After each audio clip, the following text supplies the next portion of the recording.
Welcome to the Epic Success Podcast. I am your host, Dr. Shannon Irvin. All right, we're continuing this conversation around the table. If you listened to last week's podcast, I introduced the ability to do what I wish somebody would have allowed me to do, which is be a fly on the wall. And I shared with you last week about the Queen's Table, that myself and a group of ladies were invited to be participants in. And these are all women with multiple 7- and 8-figure businesses that come together a couple times a year and support each other all year.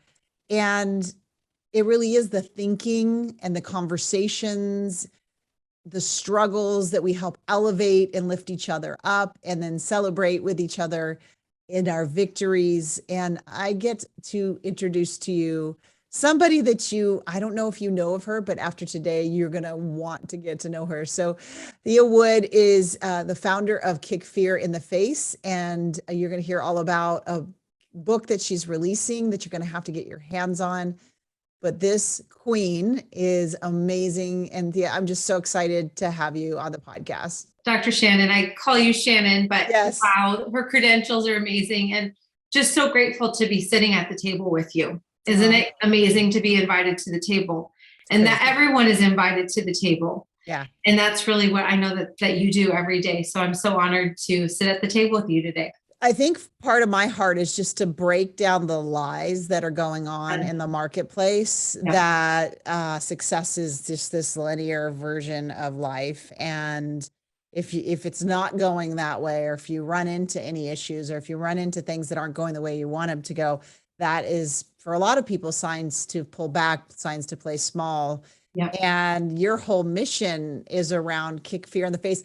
And I had my sweatshirt on this morning and then I changed. Darn it, I should have put it back on for this interview. I'd love for you to share to the listeners. And one of the things I tell them is, like, listen to the thought process. Like, how is the thinking helped move past the fear? And I'd love for you to talk about, like, how did you even get started, and just talk to us about the journey. Like, what's the journey to a big book launch and multi 7- and 8-figure business? What has that been like for you?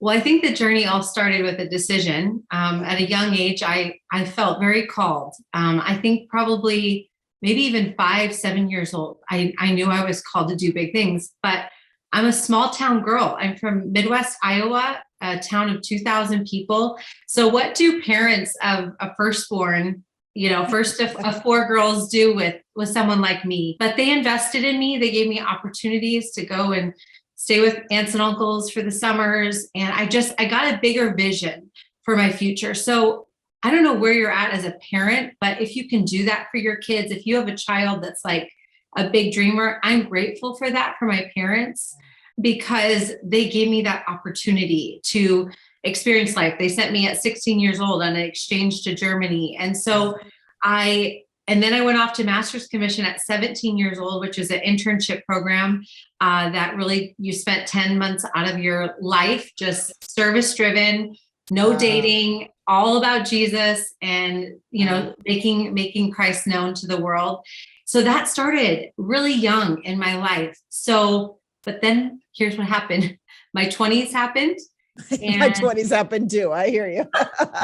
And I started having babies. And we, all of our friends went into the ministry lane, and God called us to the business lane. So here we were in business with my husband's family. And we, there was this tug of war, everybody, it's like there was nobody doing both and we kind of felt this stirring, like, God, we feel like we're called to ministry, is like what we call it today.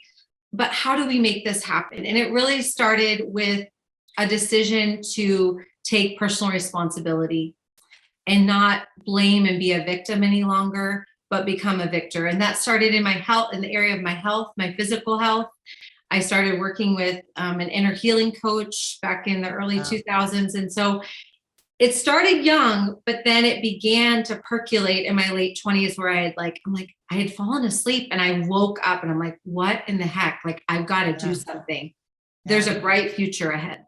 Well, I love that you said this, because so many of my listeners and conversations I have in the DMs, it's this exactly what you described. Like there's this calling, this thing that just won't be quiet.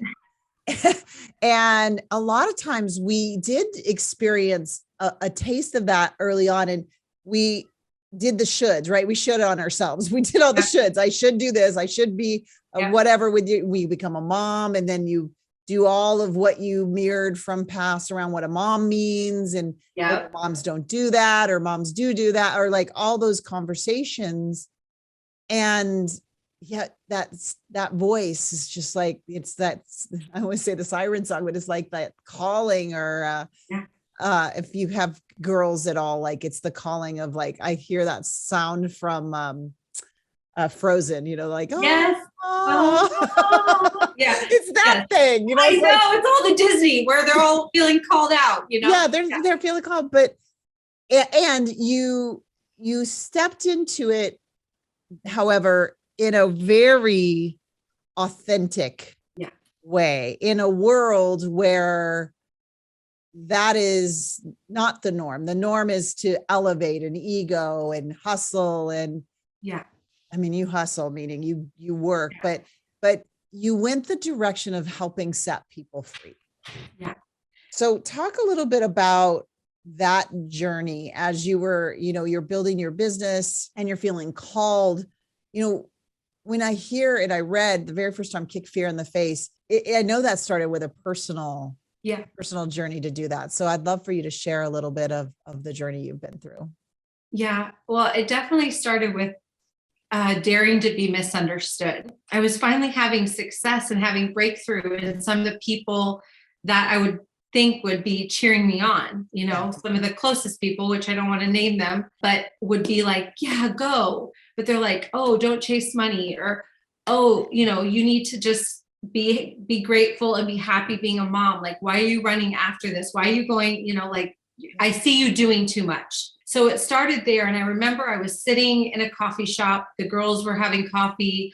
I felt like I had an out-of-body kind of experience. I felt a tap on the shoulder from the Holy Spirit, from God, and just saying, like, it literally was deposited, Tia, it's time to kick fear in the face. The world is waiting for you. Are you going to be my vessel? Are you going to step out into this? So my biggest fears were fear of success, Shannon, and fear of what people thought of me. I was a people pleaser, a firstborn.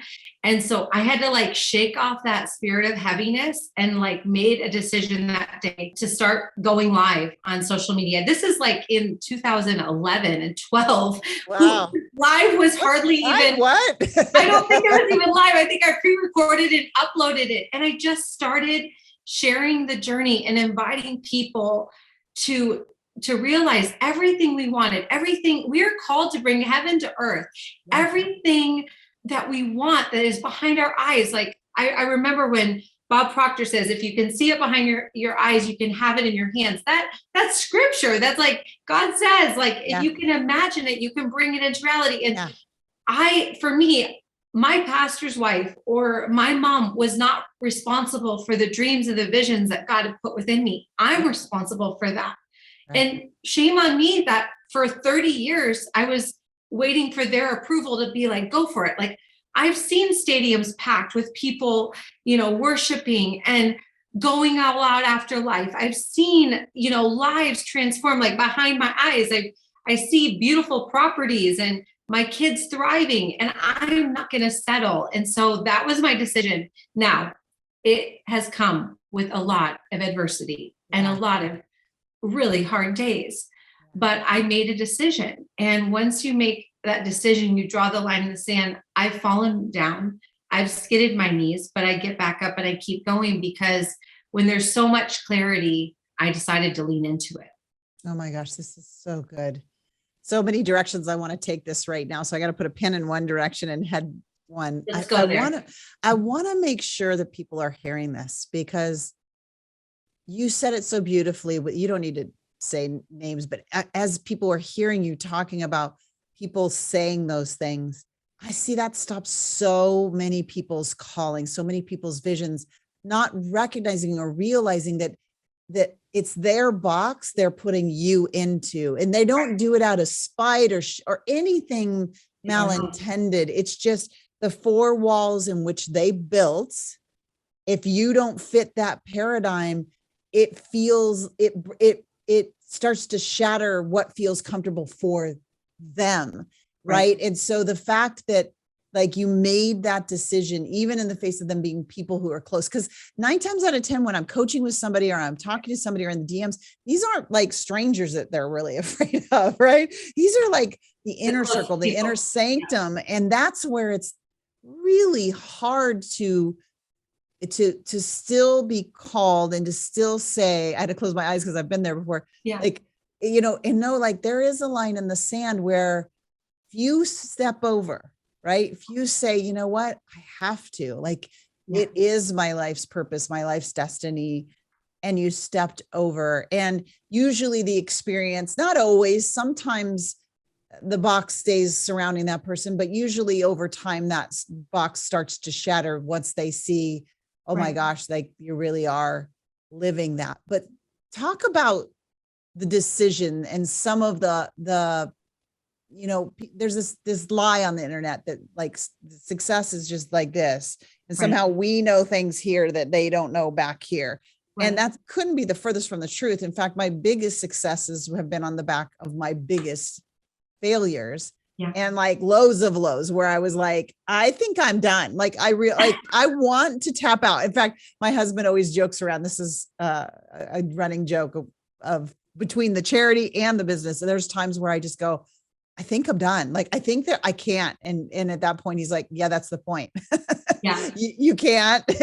But through Christ, you can. So keep going because people need you. So talk about some of what you were thinking about at some of those really knee skinning moments that allowed you to keep going and to keep persevering in the face of that. When you're so compelled and something is burst so deep within your spirit, it doesn't matter if your mom's battling cancer or, you know, someone gets a death sentence or someone, you know, you're checking someone into a treatment center. It doesn't matter what's going on. You're so compelled with the people like that you see behind your eyes. And, you know, I learned a skill of learning to partner with my future self. For a lot of years, Shannon, I was looking for the answer outside of myself. What great coach, which I believe in investing. We have invested hundreds of thousands of dollars in coaches. I believe in that. I mean, that's why we sit at the Queen's table, because we believe in investing in ourselves. But I had a coach that I again had it hired back in 2018. I was like, okay, what do we got to do now to go to that next level, right? What's next?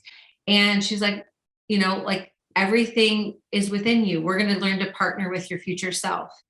And I believe that that is the greatest thing, that when we can begin to get so much clarity of where you're going, that on the hardest days, I have very basic things I do.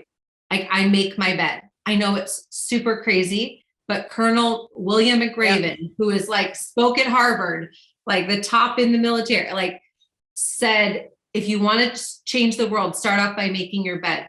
So even as an entrepreneur that is very successful, that is a very foundational thing I do on a daily basis. It's a habit loop that I've created. I put on my running shoes. I have a personal trainer that I meet and work out with, you know, 5 to 6 days a week. Now, did I do that in the beginning? Did I have the finances to do that? No, I found a group fitness class, or I found a way, you know, a walking partner that would meet me at 6 or 7 a.m. There are fundamental things that I did. And for me, learning that secret place with God, I have a playlist that I know I go to. I start my mornings by putting on that playlist. I light that candle and I get a couple scriptures in, whether it's on my Bible app or I open my Bible or I have a prayer card I look at, but I start my day with those intentions, because once you have that bigger vision, I believe it's the micro habits, it's those small daily things. And you think, does it really matter if I make my bed? Does it really matter if I get my workout in today? Does it really matter that I read like that one scripture? Yes, all of it matters because it's connected to the bigger vision of literally, I just was at a conference. I spoke in front of 800 people, and this woman came up to me bawling, Shannon, saying, thank you for talking about making your bed. It's the only thing last year when I was walking through a divorce and I found my husband cheating on me. That was the one thing that I could do every day that kept me going. And I mean, this woman is a contender. She's a fighter. She's creating a business. But even in the life is going to happen. It throws us curveballs. But we get to decide, are we going to be the victim, or are we going to rise above and say, no, like that very thing was the very thing that helped her contend forward. Yeah. Yeah. I don't know. Like I could go on and on, Shannon. Yeah, I love it. It's the little things that create the big things. Isn't it funny that when people are starting business, they're doing these things, they're always looking for that big, the secret, the key, the and again, that's part culture of the indoctrination of the world. I'd love to hear a little bit about how these micro habits that you've been doing allowed you to grow in the business. Like how did that transfer over to the business growth? Like in that moment where you started really moving out, moving the needle, like what were some of that? Like, how did that transfer? Cause I think that's the thing that people are missing is how does it transfer? Because what we tend to do is, oh, I should do that. And then they should, right? But they're not connected to how that makes the other thing go easier, right? Well, first of all, stop shooting on yourself, because that's right. That's a really crappy place to be. And for me, I have a vision of my future, like what I'm looking like at 65. I'm active. I have a home on the Sea of Galilee. My kids and grandkids are coming to visit me. And so when you begin to get a clear picture of what 5, 10, 15 years are going to look like, in the now, it's a lot easier to make those small things create the big things. And how you do one thing is how you do most things. How you do one thing. So if those small little things in your life, and it starts with your follow-up. It starts with, most people don't have more clients and more money because they're not willing to do the consistent follow-up. They're not willing to keep showing up. I mean, there were nights where I didn't want to go out to that event, or I didn't want to, show up to that. I mean, I would do 5 a.m., 6 a.m. workout things with potential clients or clients. I mean, it's been a grind at days where I didn't want to show up, but I showed up because my future self was saying, this is important. This commitment is important. And I think we want it so quickly. We're used to this fast pace. I want it now. Uber Eats it. Yeah. And it's like, there is no quick way. Once you get up to the mountain, Shannon, we've been to the mountaintop. Yeah. Then you got to come back down because you want to bring more people up with you. Yeah. And that is what compels me every day. And where it's like, I had success for myself within a few years, 3 to 5 years. I was making more than I ever thought I could ever do, and providing vacations and different things that I wanted to be able to do for my family. But then it's like, then I want to turn around and be able to help other people do that.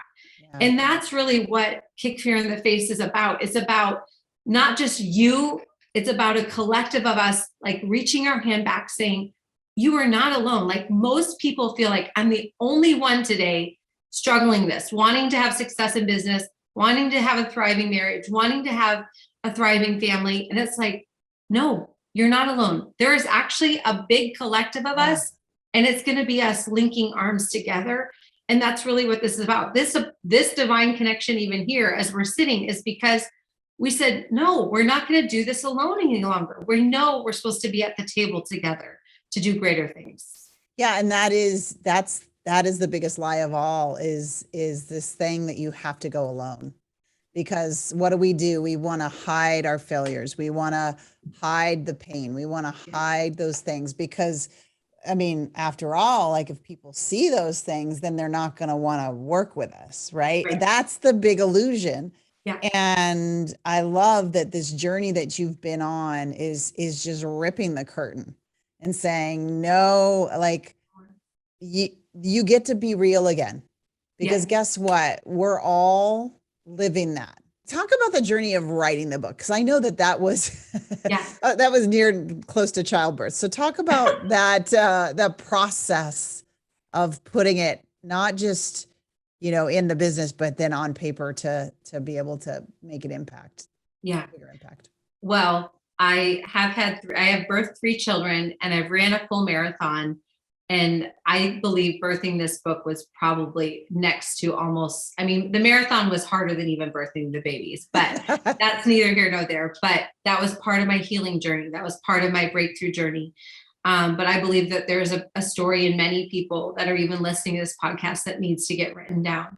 Yeah. And I felt that, Shannon. There was things and that I was just over the last really 10 years of my life, that it's like, if I could go back and like read what my grandmothers did. How did my grandmother leave Norway in the 1800s, like leaving, her mother and getting on a boat with her husband and her 3 kids. Like, I just wish I could have like understood. I was like trying to like, I know I have this fighter spirit in me, but I knew I needed to write it down.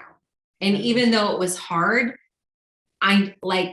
for me, having a scribe, I had someone sit with me for 7 days, many hours on Zooms. I'm a speaker, that's my gifting. And so I spoke my book out, and that was the best way for me to invest in getting my book out on paper, because I want in 150 years from now that the next generations have a manual, have a way, like even the things you're writing down, they need to know this stuff. They need to know what it's going to take, because the road is not going to be easy. But if you choose to take that road that most people don't travel, I mean, the life that is available to us, the heaven on earth life. I mean, this morning, we do life very differently. Our kids are online school. We started an online school called Valor Global Online a few years ago, 5 years ago, before pre-COVID. So we went up to Starbucks this morning with my 5-year-old, my 17, and my 15-year-old. I mean, we chose to like live a different life, but it was decisions we made 5 years ago when no one else was doing online school, and we were figuring it out.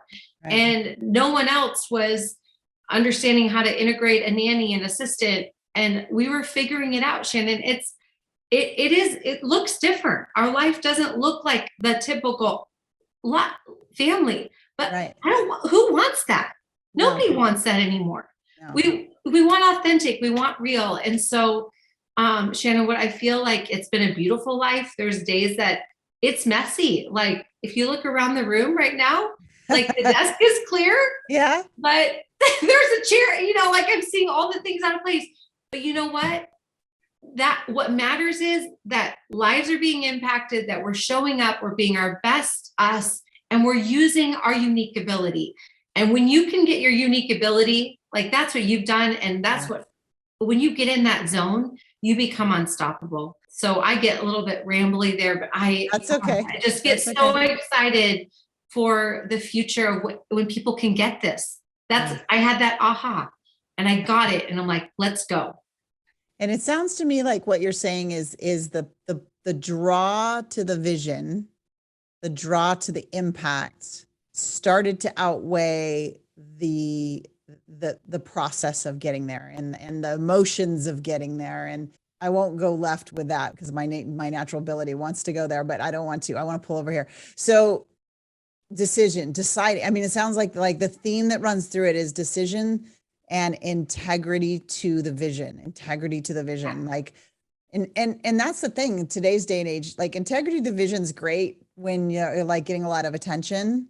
Yeah. And a lot of notoriety, and everybody loves what you're doing, but integrity to the vision, when you don't have that, or when people are questioning that, or when you're going live and they don't understand it yet, right? No, you get the hate mail, and you get the messages underneath. Yeah. And it's the people closest to you. And you're like, wow, that hurts. That hurts. And you either choose to, like, are you going to go live the next day? Are you going to let that hold you back? Because they just don't know. That's their level of consciousness. That's their level of awareness. Yeah. That's not on you. You're responsible for what God's put within you. And I think that realization for each one of us, when we can get that we all have a superpower to bring to the world. And that's what my hope with Kick Fear in the Face is. It ignites that it helps awaken within people that their pain, their places of pain become their power of purpose in this world. So my purpose is so like compelled. So even on the painful days, even when the pain comes, and it's like, oh, okay, this is just more fuel for the purpose that God's put, more fuel. Did I ever tell you? Probably not, because we met a few months ago. There's my tribe knows, because I talk about all this a lot, but there's been some recent peer-reviewed science, and I would be careful with science nowadays, right? So you know this, but peer-reviewed means somebody puts a theory out there and tests it, and then 100 more people to like try to prove them wrong and can't. That's the idea of peer-reviewed. I'm just saying that for the audience's perspective. And then over time, like 10 years plus. So there was this research that's now been really vetted, and it's this DNA. Did I tell you this? No, okay. This so is fascinating. DNA research, but they discovered that 99% of our DNA, so like all 800 people in that room that you just spoke at, all of us listening, we're DNA identical, meaning there's no variation in the DNA between us all at all, except for this 1% factor. That's what I call it in our community, this 1% factor. Now, the coolest thing in the world, not a surprise to you if you read scripture, but the coolest thing in the world to you is that 1% is completely different amongst us all. Meaning my 1% is not your 1%, and your 1% isn't your client's 1%. And therefore we have this deposited piece from my belief system given to us by God to go out and be a blessing in the world. And nobody else is carrying that piece. You're unique. Yeah. So it's this thing of like, it almost becomes like you're talking about this personal responsibility of like, wow, I've been given this calling, or this 1%, that if I don't put it out in the world, it will die with me. It will die with me, you know? And so I just thinking about how powerful the number one thing that blocks people, right? It's fear. And it has different vision, different look. It looks different amongst people, but at the end of the day, it's the thing that stops and slows them down and makes them play small. Yeah. Well, that's what he did to Eve in the garden. Nothing new. Nothing new. There's nothing new under the sun. And Kick Fear in the Face, somebody probably would have maybe said it, years ago. I just got to trademark it and do all the beautiful things over the years. But Shannon, that's science that you just said. Isn't it mind-blowing? That the spirituality and science what's happening on the earth right now. I mean, like I had chills all over my body when you were saying that. Yeah, it's a beautiful thing. And when you really the thing I love about your journey, your story, is you've lived it out loud, right? Which is kind of funny with one of our queens, but you really have lived it out loud. You've allowed your pain to be your purpose. You've allowed your pain to be your purpose, which has created, and I'm going to use the prosperity word. Don't get freaked out. Like prosperity just means bringing heaven to earth. It means an abundant life. And when you do that, you draw people because you're no longer being a shell or a facade of yourself. You're like giving people hope to walk, like a path to walk in. Yeah. What would you say to the person that is like, you know what? I want to get, I'm feeling exactly what you guys are talking about. And I know I'm called, but I if you had to tell somebody or give somebody some insight on starting today and everything that's going on right now, I'd love to hear, what would you tell somebody who's got a dream and is ready, but looking around at everything that's happening and wondering, what do I do?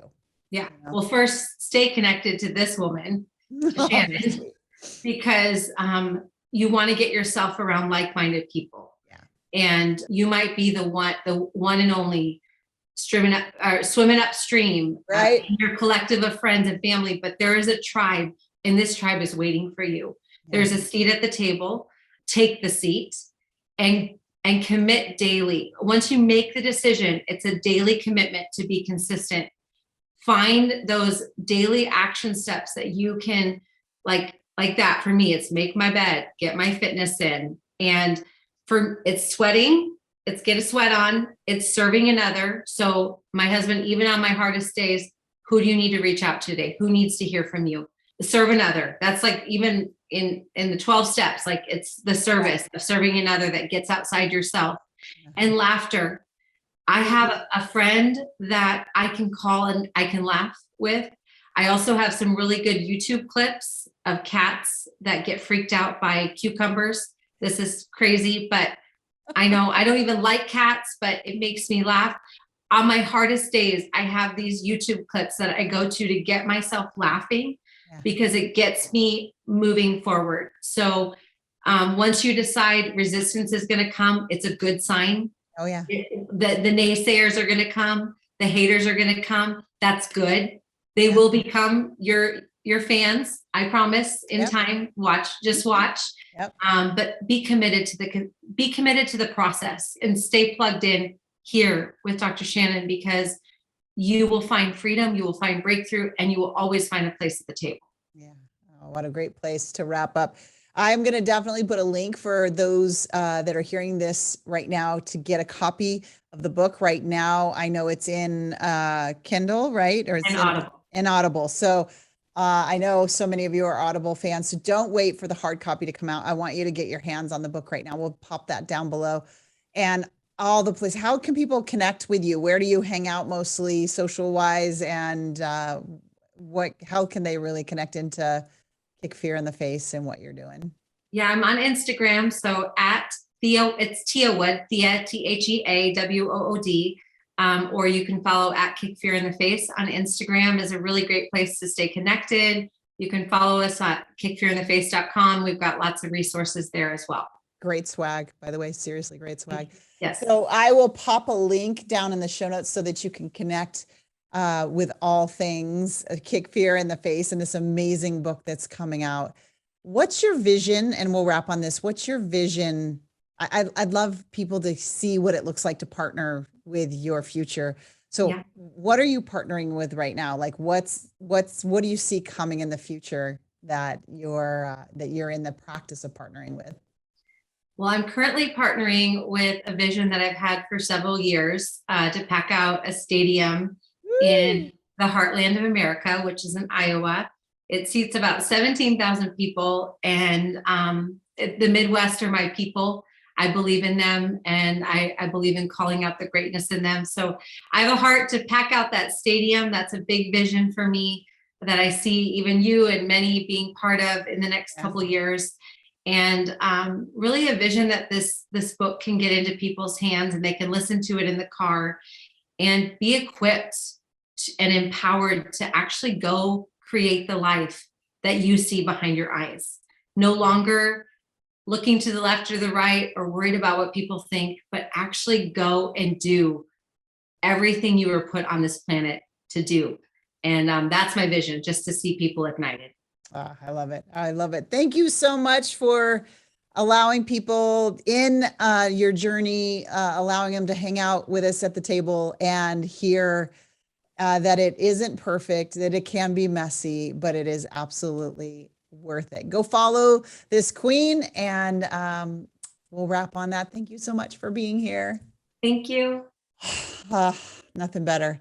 So here's what I'd love for you to do. I'd love for you to, of course, check the show notes to get the Audible to her new book, Kick Fear in the Face. And I'd love to hear what your number one takeaway from this interview was. Hit me up at Dr. Shannon Irvin, tag me, like put a post in Instagram and tag me, and I'll definitely share it with my tribe as I help elevate you to step forward into your vision, your dreams, your mission, and your calling. All right, that's what we have this week on the Epic Success Podcast. Next week, we'll have another queen. Until then, bye for now.